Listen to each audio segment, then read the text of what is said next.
Арбаңыздар, урматтуу телегөрөрмандар, залкарлар көрсөтүүсү назарыңыздарда, биз менен бирге болуңуздар. Бүгүн биздин студиябызга Чүй областынын Сокулук районундагы кадимки залкар атабыз Орозбек Кутманалиев атындагы маданият үйүнүн жетекчиси, белгилүү ырчы, дастанчы десек жарашат, Нурзат Ажыкожоева биздин студиябызга келип отурат. Саламатсыңбы, Нурзат?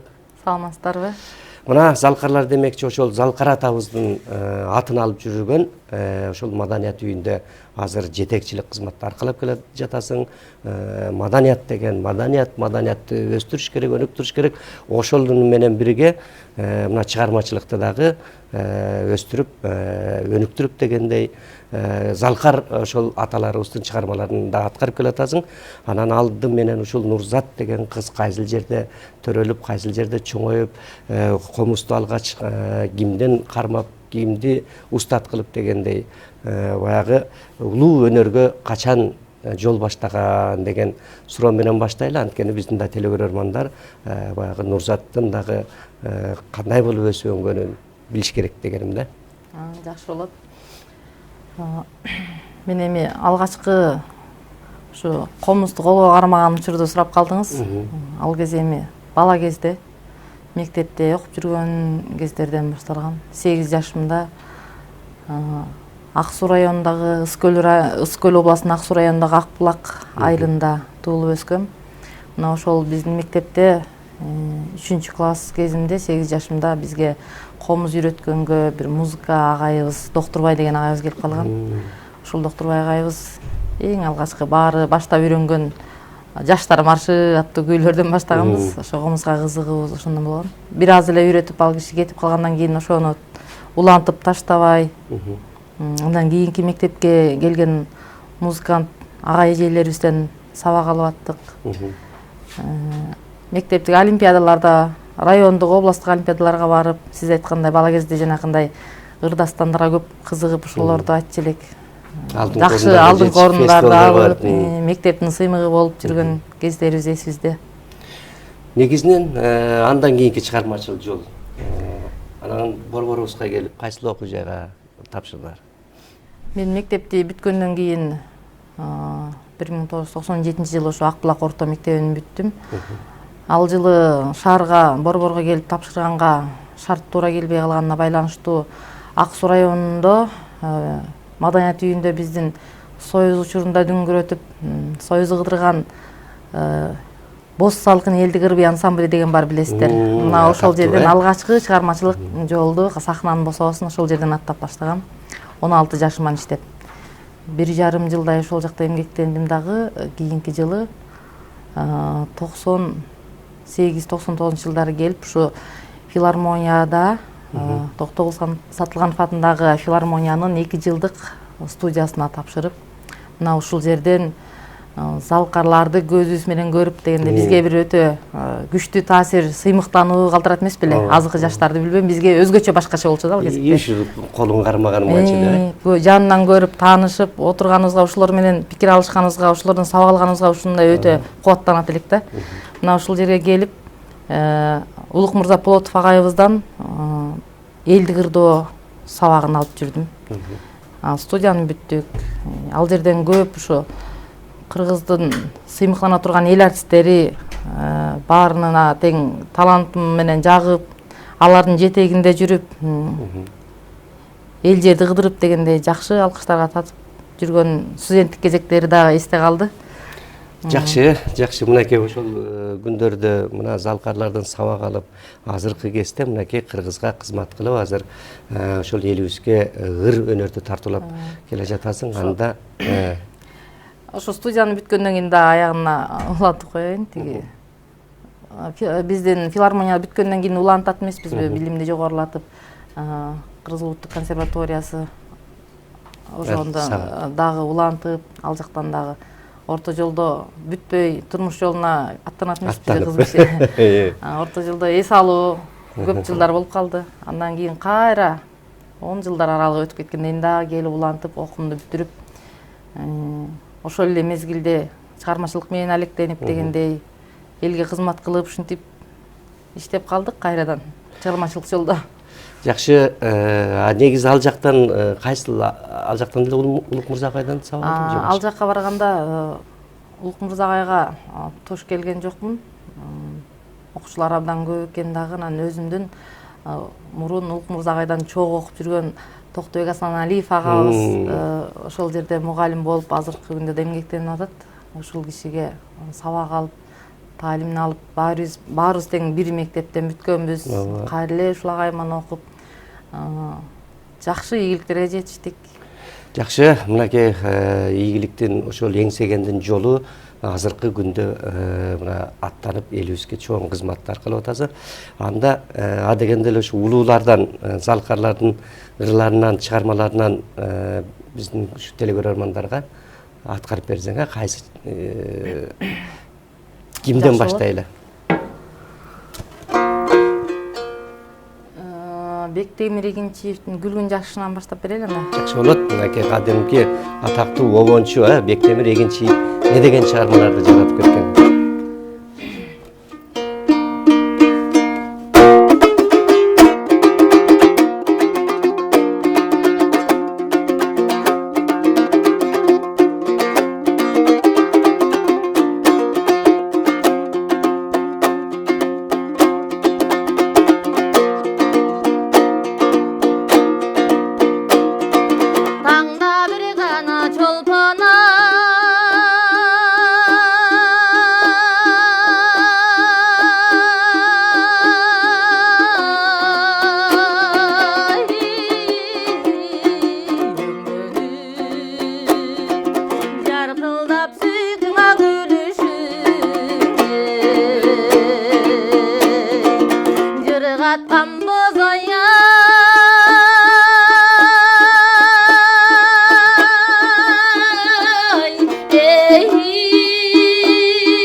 Ey barakalla.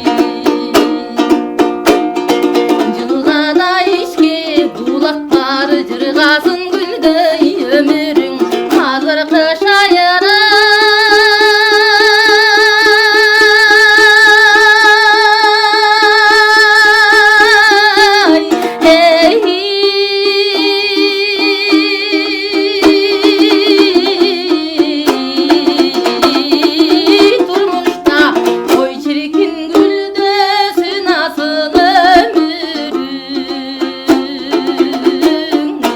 Ey barakalla.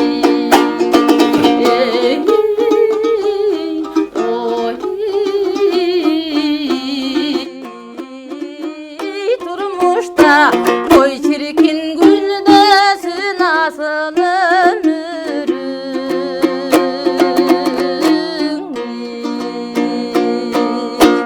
Barakelde Нұрзат негізінен Қырғызда аққан арықтан су ағады дейді. Дегеле ошол текте чыгармачыл боюнча ата-бабаларда барбы же өзүң атылып вулкан болуп чыктыңбы? Анан айтат да кээ бирөө ушу кээ бир ырчылар айтып калат го, кыз кишиге ырдаба болбойт дешип канча мени макул болгон эмес, анан болбой ырдап чыктым деп калат. Сенде кандай болгон? Эми мен бала кезден эле айтпадымбы жана мектеп босогосунда жүргөндө эле ушу чыгармачылык чөйрөгө өзүм жакындашып эле ушактык каалап эле мындай алдыга максат коюп эле ушинтип умтула берчимин да. Ушулардай болом деген максаттар.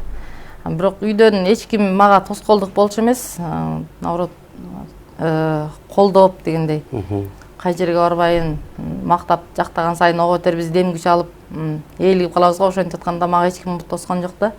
Үйдө чыгармачылык жолдо эч ким жок. Өзүмдүн атам жаш кезинде жакшы ырдачы.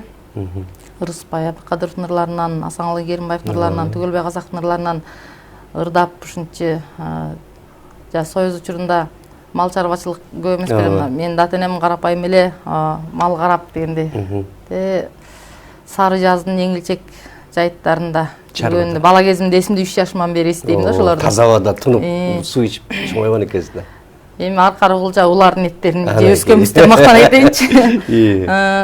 Ошол бала кезектерде ушу чабандар шерин ойношот эле. Биз конокко атка өңөрү учкашып жөнөтчү элек дегенде бизди да бала кезде ушинтип далай ата-энелерибиз алып жүрүп калды эсимде. Ошондо жалаң ушу залкарлар, огончулардын ырларын ырдашчу эле да. Мен атам жакшы ырдайт деп ырдатышчы. Ошондон улам менде болсо керек дейм да. Атам эми ырчы болбосо дагы жакшы ырдап элдин арасында ушундай. Баары ошол өнөр бар да ошон үчүн ырдап атат. Анан аларды угуп, уллардын жанында отуруп, жайлоонун тунуп, суусун ичип, таза абасын жутуп анан эргип, ошодон анан шык пайда болгон болуш керек. Бул дагы болсо баягы Ала тоонун таза абасындагы бир касиет болуш керек деп ойлойбуз. Негизинен өнөр өзү ошол улуулардан бир кандайдыр бир сезим билинбей отуруп эле оошот экен да. Мына азыр ошол атаңыз ушинтип ырдачы деп атпайсызбы? Ал негизинен ошол бар үчүн анан атадан кызга өтүп атат да. Андыктан аталардын дагы баягы улуу залкарлардын ырлары да, чыгармалары дагы ошондой жакшы жака мынакей үндүзү үнгө тим эле жайлоодо ырдап бараткандай карачы Бектемир Эгинчиев атабыздын оonu кандай керемет. Эми андан биринен бири өтөт, биринен бири кем калышпаган огондор чыккан убагында. Эми Атай Огонбаев деген не деген керемет залкара киши. Классикалык чыгармаларга не жетсин, эми кандай болсо да кылым картар чыгармалар деп эсептейм да. Азыркы кулактын ыры эмес, булар түбөлүктүү жүрөктүн ырлары деп эсептейм. Ансагандай сиз айткандай ушу улуулардын ырынан дагы бир ырды эсте жаңырат окшойт, сиз айтып калдыңыз. Атай Огонбаевдин күйдүн чогун эме бир. Күйдүн чогунан айтып берейин.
Çiçekte kanada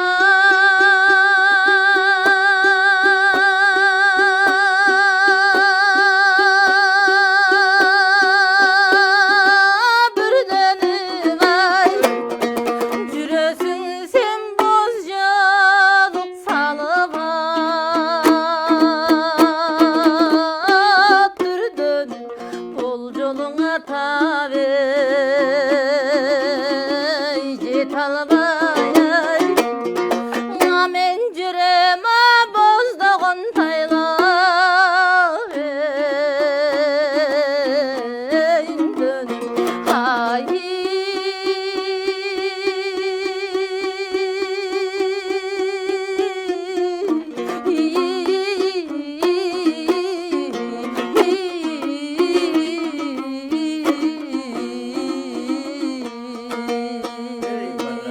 Barakelде Нурзат бар бол.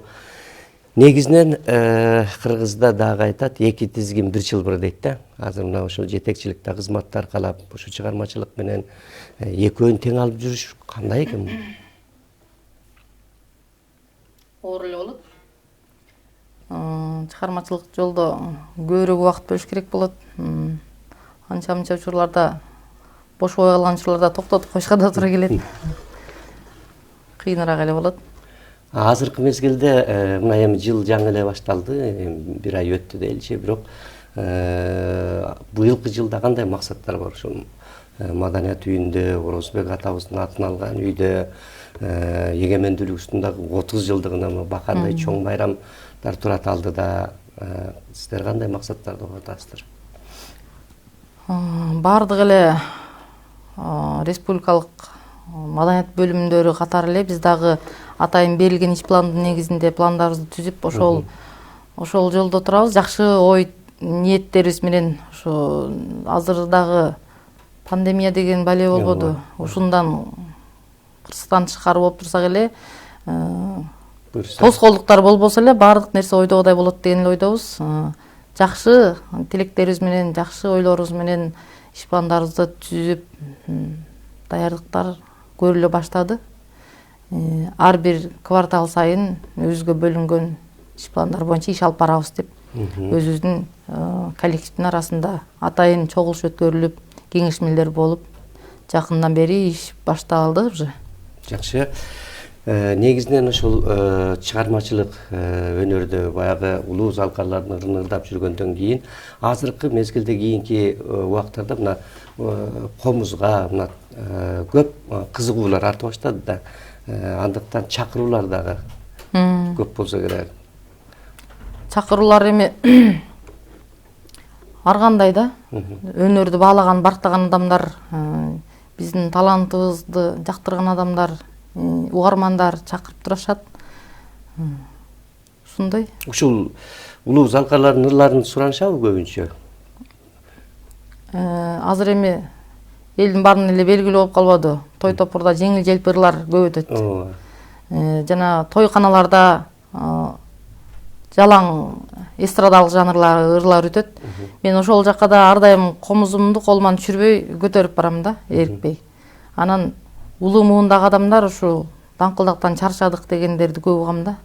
Анан атайын микрофонду тиги стойкасы менен койдуртуп алып, ушу азыркы элге ырдап берген күйдүмчөк сүйдүмчөктөрдү ырдасам кадимкидей кол чабышып, ырым-жырымын кылышып кыздар майга чейин барышат да.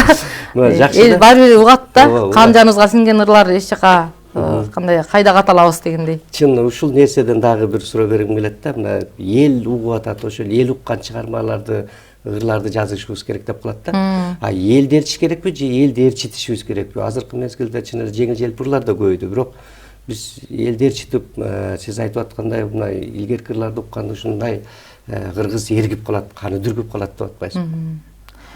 Эми эл кандай десем, чыгармачылык адам жөрө элге күзгү болуп, жөнөкөй адамдар ушу силерден үлгү алабыз дейт го. Тилекке каршы кээ бир учурда андай да болбой калып атпайбы? Бирок ошону баары бир эл алдында элди угузганды, элди укканга тарбиялаганды биз көрсөтүшүбүз керек деп ойлойм да. Ошо баары бир чыгармалар менен элдер сугарылып, тарбияланып келгенде биз деле бала кезибизден ошентип өскөнбүз. Улуу мундарга карап, ушулордой болсок деп, анан баары бир деле ырдаган адамдар элге угузганды үйрөтүш керек. Элдер ошого тарбияланат деп ойлойм да. Жакшы болот анда. Келиңиз. Элге угузалы дагы жакшы чыгармалардан. Кандай десем азыр эми Ормонбек Асановдун да жакшы жүрчүлөрүңүз. бул ырды сиз айтып калдыңыз. Мен да репертуарыман чүрбөй ырдап келем. Элдер жактырып ушуну ырда дешет. Анан азырда эфирден аткарып берейин анда. Ушул Залкар атабыз дагы Ормонбек Асанов 26 жашында эле бул дүйнөдөн кеткен экен да. Бирок ошонсо дагы не деген жакшынакай Айнагүл ушул жаштык ыры чыгармаларды өзү дагы акын болгон экен. Мына ушул атабыздын дагы атын өчүрбөй чыгармасын аткарып жүргөнүңүзгө биз дагы сизге тазим этебиз. Ошо улумундардын кандай болгон күндө дагы элге сиңимдүү жагымдуу чыгармалары өчпөйт экен да. Ошон үчүн көңүлгө жаккан чыгармаларды мен репертуарыма ар дайым чүрбөй алып жүрөм. Эмесе Ормонбек Асанов агабыздын жаштык ыры.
Баракелде бар болуңуз. Мынакей ушундай чыгармаларыбыз баягы эскиден жаңы куралат дейт. Ансыз тарых болбойт экен. Маселен, бүгүнкү күн биз тарыхты кечегиден билебиз дегендей улам күндөр өтөт экен. Бирок биздин ошондой залкарларыбызды унутпай, ырларын кайрадан элге алып чыгып, кийинки муунга жеткирип турган мына сиздердей ошо элибиздин өнөрпоздору.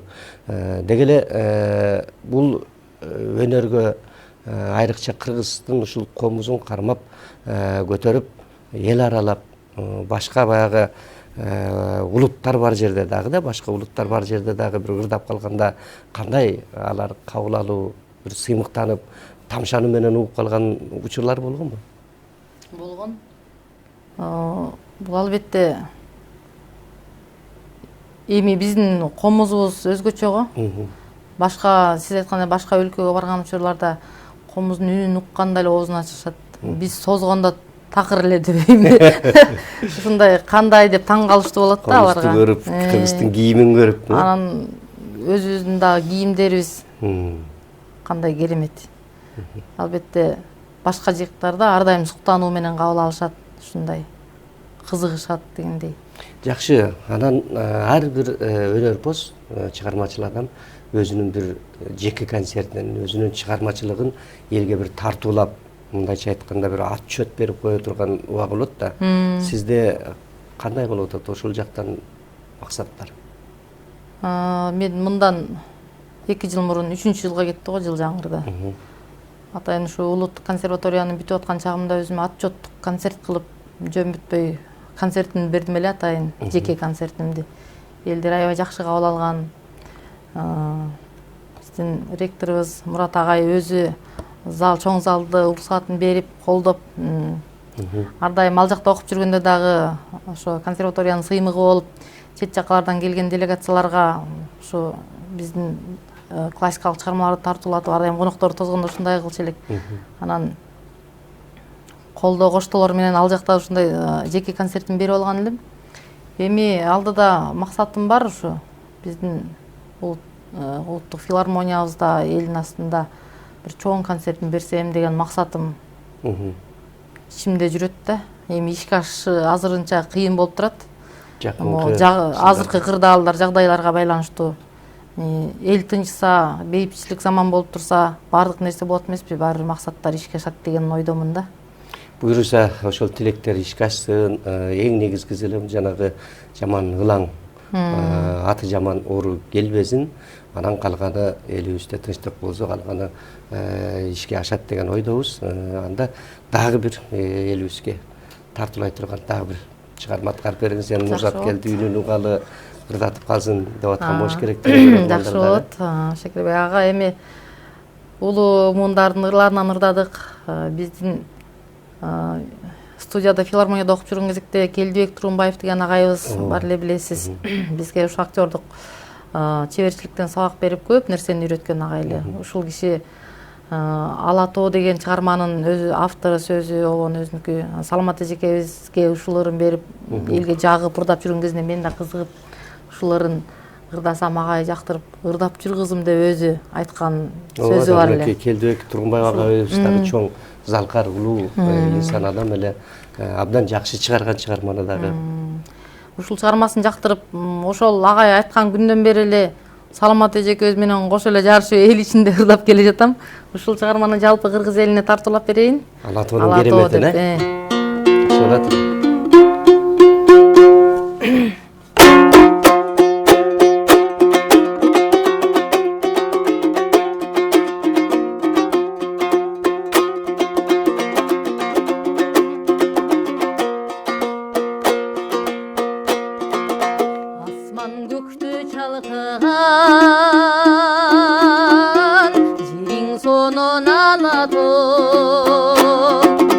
Ата журтуң акыл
баракелде бар болуңуз. Негизинен кандай чыгармаларды жаңы укканда кандай кылып тандайсыз? Сиз өзүңүзгө ушул чыгарма менин үйүмө отурат, мен ушул жакты деп мындай угуп калганда же деги эле жаңы чыккан чыгармаларды сунуштап калса кандай карайсыз ошого? Жаңы чыккан чыгармаларды сунушташып алып келгенде мен карайм дагы обону кулакка сиңимдүү жагымдуу болушу керек, анан сөзүнүн маани маңызы болуш керек деп карайм да биринчи. Албетте мындай чыгармалар көп эле мага сунушталып келет, анан ошонун ичинен тандап жактырганымды алып аткарып жаңы чыгармаларды да тартуулап келе жатам. Мындай буюрса ошо Кыргыз элим деген жакшы чыгарма чыкты, клипти да ушундай мээнет менен тартканбыз. Былтыры тарттык го. Эми элге сунуштала башталды. Ал сөзү кимдики, обону кимдики? Сөзү Шайлообек Дүйшеевке атайын оюбузду түшүндүрүп айтсак жазып берди ал киши. Обону болсо Усупбек Абдрахманов деген агайыбыз консерваторияда бизде ошо эме фольклордук жаатында декандагы болуп иштейт. Жакшы, мынакей жакшы жаңылыктар бар экен. Мына ошол эмгектенип дагы болсо дагы мына Ала тоо деп чыгарма аткарылып атса, эми Кыргыз эл деп, Кыргыз элим деген. Мааниси кандай анын? Бул мааниси өтө жакшы, күчтүү жазылган да, ушу. Алтайдан Ала тоого келген кыргыз эли деп башталат. Тар жолду, таштак жолду баскан элим, кылычтын мизи менен баскан элим деп ушундай сөздөр аябай курушта. Шайлообек Дүйшеев агайыбыздын сөзү дагы калеми куш эмес. Агишники өзгөчө да. Тарыхы баскан элим, кыргыз элим бар болгон деп ушундай кыргыз элин даңктап мактап жазган. Жакшы. Жаңы мындай сунуштап элге чыкты да. Кандай кабыл алды баштаганда? Жакшы кабыл алып атышат, жакшы кабыл алып атышат. Ошо муну атайын ушу бүткүл дүйнө көчмөндөр оюну болбоду. Ошол жылдар атайын ошо текстин ылайыктап, ошол көчмөндөргө ылайыктап жаздырткан элем да. Анан жакшы чыкты, эл жакшы кабыл алды. Булур менен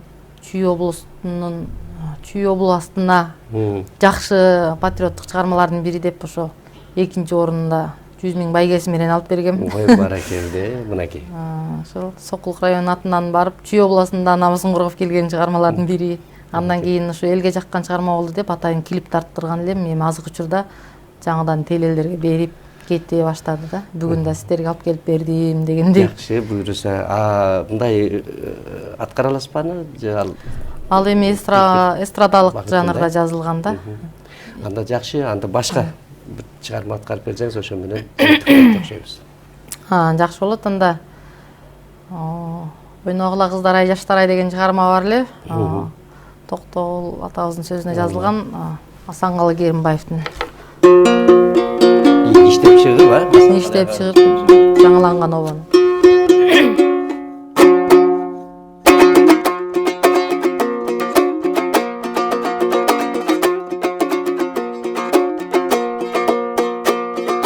Кара бир гана көрмөң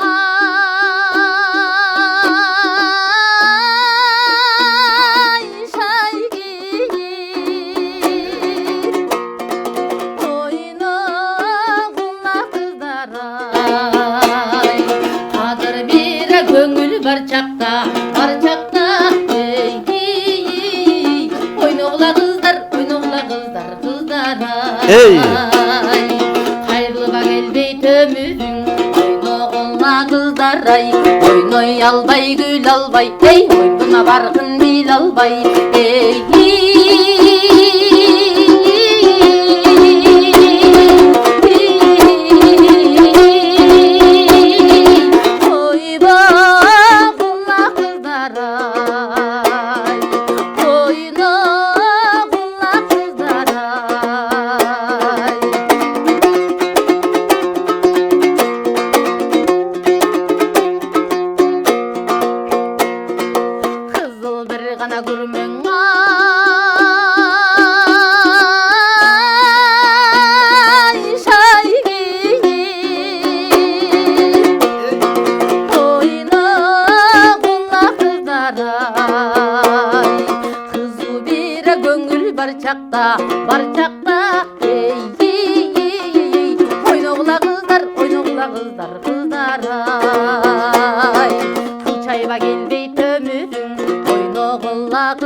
ey oyunduna barkın bil albay ey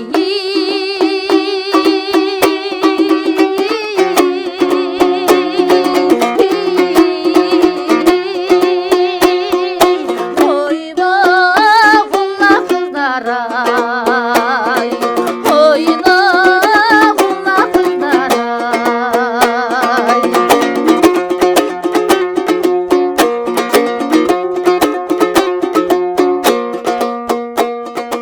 yaşıl bir gana gürümün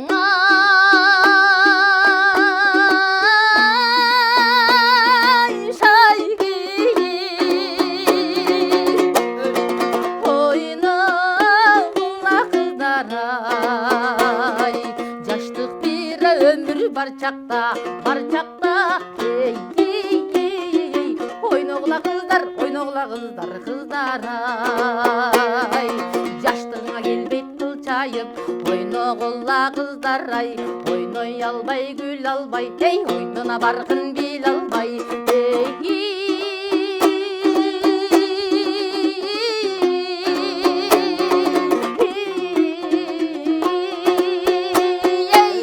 koyma kulla kızlaray oyna kulla kızlaray